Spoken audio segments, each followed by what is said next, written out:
I'm glad I lost weight.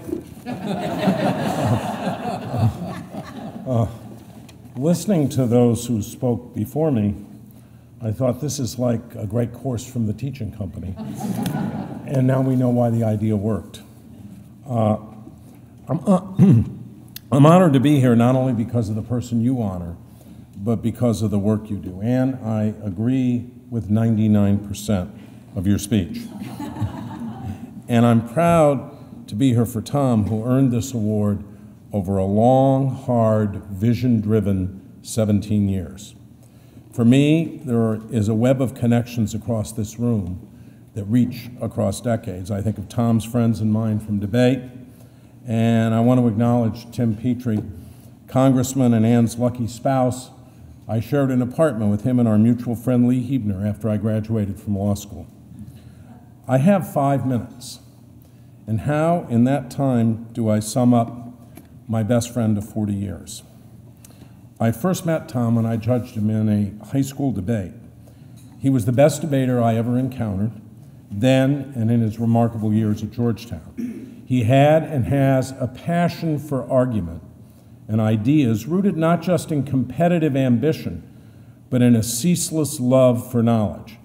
He took an entire year between college and law school to read his way through the great books and far beyond, and Tom and Mary, his parents, were more than tolerant of that. After Harvard Law School, his clerkship, and a brief 2 years practicing in Houston, he became, as you just heard, the staff director of the Senate Labor and Education Committee. A colleague who had worked with me for Senator Ted Kennedy recommended Tom. When Teddy asked me about Tom, I said, well, I had to be honest. He was no expert on these issues, but he was astonishingly smart, both deep and quick. Teddy said that was fine. Someone like that can learn the issues, but you can't teach someone else who only knows issues but isn't smart how to be smart. On that Senate committee, Tom thought originally, maneuvered masterfully, crafted legislation that broke the mold and broke through partisan barriers. He drafted, for example, the bill that became Early Head Start, so children from unprivileged backgrounds are ready to start school and ready for the life of the liberal arts.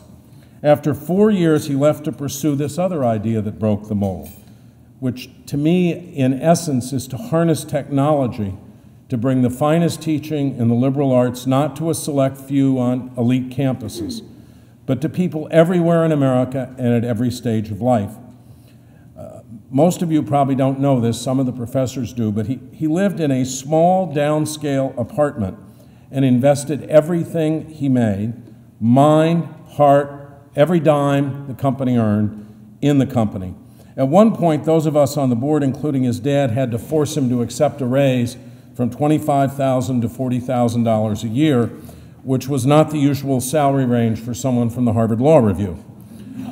In the process, he invented a new way to convey the liberal arts, and he reached more people than most universities reach in a generation. And now the teaching company, of course, has inspired universities from MIT to Georgetown and Berkeley to take this path. So Tom became a pioneer, a great educator, and by the way, a great entrepreneur. All this time, if you don't mind a personal note, I was a political consultant, and he was there to cheer me in victory and sustain me in defeat. Otzi, my wife and the love of my life, invested in real estate and did well. But the most fortunate investment she made at the very start was in the teaching company. She also thought Tom and Vicki were ideal for each other even before they did. Today we are privileged to be godparents to Tommy and Kay, and we are as happy tonight as Tom's parents, whom you also met earlier. We have shared with them many a wonderful dinner and many a wonderful time. ACTA's mission was Tom Rollins' cause before either of you ever knew about each other, to advocate and elevate the liberal arts and sciences. The light of such learning can be found in books, as Tom did when he was young. It can be found in classrooms, if not all the time. But as Tom's teaching company taught us, the light can also shine in a powerful and different way on many who instinctively comprehend that the irreplaceable gift of the liberal arts is that the heart of living up to our own best possibilities as individuals and as a community. People yearn for that, and Tom answered that yearning for those who might otherwise never have seen it happen. As a Democrat, in an audience where all may not share my views or my joy last Tuesday night, let me also add that Tom is a job creator who made a profit and built a brilliant business.